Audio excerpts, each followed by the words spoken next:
রাসূলুল্লাহ সাল্লাল্লাহু আলাইহি ওয়াসাল্লাম বলছেন, হাসিবু ক্বাবলা আন তুহাসাবু। আল্লাহ তোমার হিসাব নেওয়ার আগে উম্মত তুমি তোমার হিসাব নাও। তোমার হিসাব তুমি কর, তুমিই তো বুঝো কোনটা হালাল কোনটা হারাম, কোনটা আদেশ কোনটা নিষেধ। আল্লাহর নবী সাল্লাল্লাহু আলাইহি ওয়াসাল্লাম বলছেন, আল হালালু বাইয়িন ওয়াল হারামু বাইয়িন। নবীজি বলছেন, উম্মত আমি হালাল যা স্পষ্ট বলেছি, হারাম যা স্পষ্ট বলেছি। কোন কিছু আমি রাসূল এক বিন্দু অস্পষ্ট অগোছালো আমি রেখে যাইনি। তারাকতুকুম মুহাজ্জাতান বাইদা। আল্লাহর নবী সাল্লাল্লাহু আলাইহি ওয়াসাল্লাম বলেন, সকালের সূর্য যখন আলোকিত হয়, ফর্সা সূর্য যখন পূর্ণ উঠে, এমন একটা সূর্য যেই সূর্যের আলোতে এক বিন্দু মেঘ, বৃষ্টি, আবসা, অন্ধকার, কুয়াশা কিচ্ছু নাই, একদম ফকফকা, মানে কোনো স্পট নাই আলোর মধ্যে, একদম পূর্ণ আলো।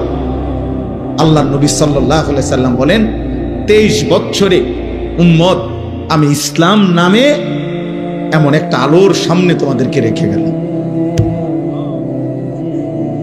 যে আলোতে কোনো মেঘ নেই, যে আলোতে কোনো দাগ নেই, যে আলোতে কোনো কুয়াশা নেই, যে আলোতে কোনো অস্পষ্টতা নেই, যে আলোতে কোনো আড়াল নেই, একদম পরিষ্কার। জীবন চলার প্রত্যেকটা বাঁকে আমি নবী সাল্লাল্লাহু আলাইহি সাল্লাম এভাবে বলে গেছি, কোন বিষয় অস্পষ্ট, অগোছালো, অপরিষ্কার, অপরিচ্ছন্ন, দুর্বোধ্য, কঠিন বলে যায়নি, সব ক্লিয়ার করে গেছে। লাইলুহা কান্নাহারিহা। নবী সাল্লাল্লাহু আলাইহি ওয়াসাল্লাম বলছেন, উম্মত আমি তোমাদের জন্য রাত অন্ধকারকে দিনের আলোর মতো রেখে গেছি। অর্থাৎ গভীর রাতে একাকিত্বে যত রকমের প্রয়োজন মাসআলা হইতে পারে, জরুরত, সব আমি বলে গেছি। মানুষের টয়লেট বাথরুম একাকী বিষয়, টয়লেট বাথরুমের বিষয়টা, মানুষের রাত্রিবেলার ঘুম তার এটা পৃথক অন্ধকারের বিষয়, মানুষের স্বামী স্ত্রীর সম্পর্ক গোপন বিষয়। আল্লাহ নবী সাল্লাল্লাহু আলাইহি ওয়াসাল্লাম বলেন, সেই কথাগুলো আমি শতভাগ স্পষ্ট বলে গেছি, অস্পষ্ট রাখিনি, একদম পরিষ্কার বলছি। দুনিয়ার বাজার, ব্যবসা, লেনদেন, রাষ্ট্র, রাজনীতি, ঘর, সমাজ, যেমন আমি পরিষ্কার বলছি সব বিষয়, একাকী, একান্ত, ব্যক্তিগত, পারিবারিক, স্বামী স্ত্রী, অথবা শুধুই তোমার বিষয়, তাও বলেছি, তাও বলেছি। কোন পাও দিয়া বাথরুমে ঢুকবা, কোন পাও দিয়া বের হবা, বাথরুমে ঢুকে পরনের লুঙ্গি, প্যান্ট, পায়জামা কখন খুলবা ওইটা পর্যন্ত নবী বলে গেছে। কয়টা ঢিলা ব্যবহার করবা টয়লেট পেপার, নবীজি বলে গেছে। শীতকালে ঢিলা ব্যবহার করবা সামনের দিক থেকে পিছন দিকে, না পিছন দিক থেকে সামনের দিকে, গরমকালে কোন দিক থেকে, আমি রাসূল সাল্লাল্লাহু আলাইহি সাল্লাম নবীজি তাও বলে গেছে, তাও বলে গেছে। এভাবে শিখাইছেন, এভাবে উম্মতের কাছে একটা সুতা অস্পষ্ট রেখে যান। দুর্ভাগ্য উম্মত, বিশেষ করে নওজোয়ান, যখন শিখার সময়, যখন নিজেকে গড়ার সময়, যখন নিজেকে সাজানোর সময়, তখন তোমরা লাওয়ারিসের মতো, কে মা, কে বাবা, কে আল্লাহ, কে রাসূল, কে সৃষ্টিকর্তা, কে বানাইলো, কোত্থেকে আসলা, কে কেন বানাইলো, কেউ তোমার উপরে কোনো দায়িত্ব দিছে কিনা, তোমার কোনো করণীয় আছে কিনা, কিচ্ছুর খবর। অগণিত ছেলের চুল, চেহারা দেখলে বোঝা যায়, চলাফেরা দেখলে বোঝা যায়। এখানে যদি এই মুহূর্তে এখন 1000 ছেলে বসে থাকো, 950 ছেলের চেহারা দেখলে বোঝা যায়। এশার নামাজের সেজদা দেন, হায় বেয়াদব, কেন বসলি? আল্লাহর দুশ্মন, একটা সেজদা দিতে মন চাইলো না তোর, কেন বসলি? মৌলবীর ওয়াজ শুনে করবি কি বেটা? বক্তার ওয়াজ শুনে করবি কি? তোমরা তো জানতা আমার ওয়াজ শুনবা, মনে করো কম বেশি প্রস্তুতি ছিল, অনেকে শুনছো মাইকিং হয়তো, তো ঠিকই তো আছে। তো যেহেতু নিয়ত করছিল আল্লাহর কথা শুনবা, তো এশার নামাজ পড়লাম নাকি? এশার নামাজ পড়লা নাকি? ছি ছি ছি ছি বেটা, তোদের যাদের কপালে এশার নামাজের সেজদা নাই, এক ওয়াক্ত না, থু তোর কপালে বেটা, থু তোর কপালে। যা বেটা তুই বেটা, মন চাইলে উঠে চলে যাবে। নির্লজ্জ, বেহায়া, দুশ্মন, আল্লাহর দুশ্মন বেটা তুই,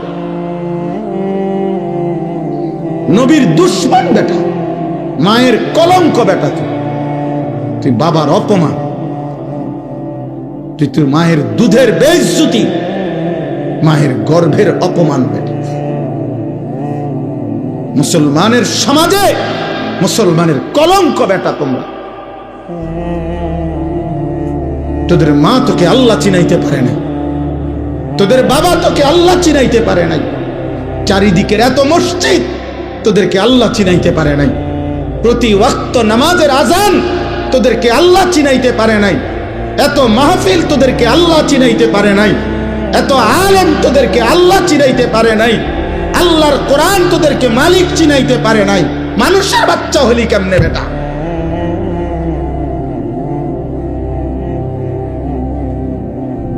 ওই হাসে, দেখেন ওই হাসে, ও বুঝছে আমারই কইতেছে।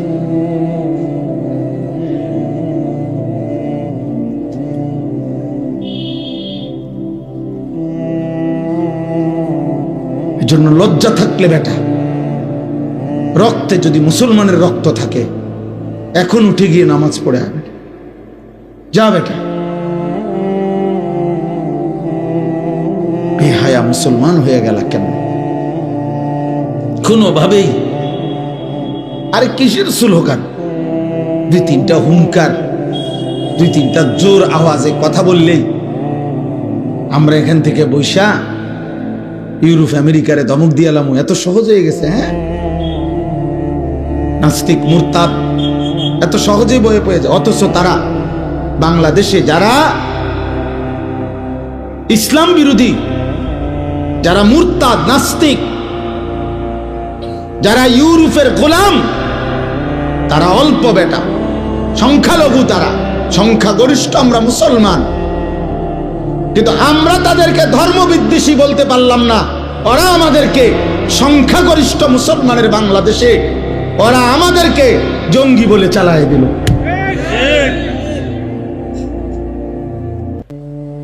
আমরা হয়ে গেলাম ধর্মান্ধ, মানে আমরা ধর্ম নিয়ে অন্ধ। ওরা হয়ে গেল উদার। অল্প কয়টা ফাসেক ফুজ্জার, অল্প কয়টা নাস্তিক, নাস্তিকের দোসর।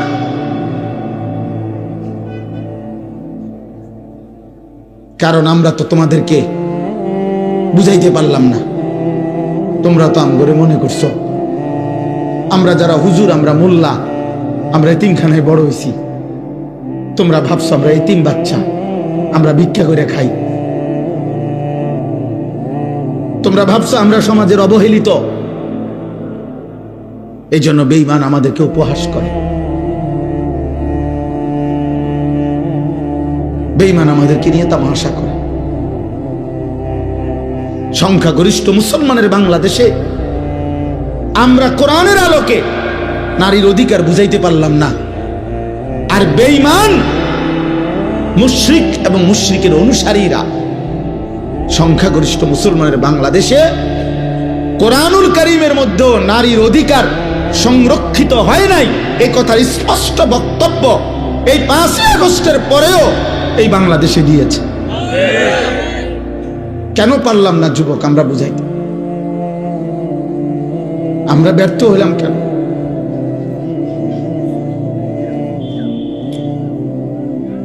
এ জাতির সংখ্যাগরিষ্ঠ মুসলমান, অথচ আমরা প্রত্যেকের জবান দিয়ে আল্লাহর কোরআন তেলাওয়াত করাইতে পারলাম না কেন?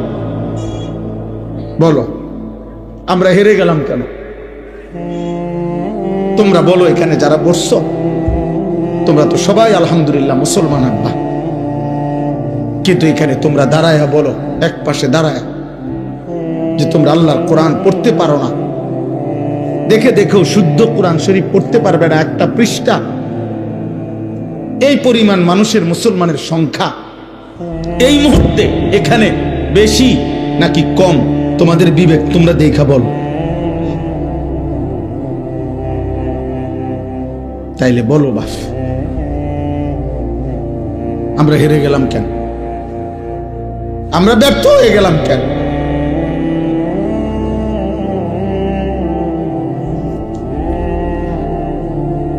বেঈমান তোমাদেরকে নারী দেখায়া কিনে ফেলছে, বেঈমান তোমাদেরকে উলঙ্গ ছবি দেখায়া ভুলায় দিছে, বেঈমান তোমাদেরকে একটা সামান্য চুলের ফ্যাশন দেখাইয়া ভুলায় দিছে, বেঈমান তোমাদেরকে একটা 12,000 টাকার মোবাইল দেখায়া ভুলায় দিছে। আর আমরা অসহায়ের মতো তাকায় থাকি।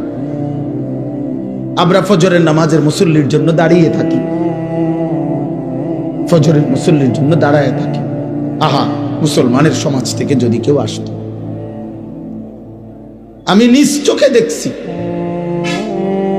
আমার যে 2 চোখে আমি দেখছি,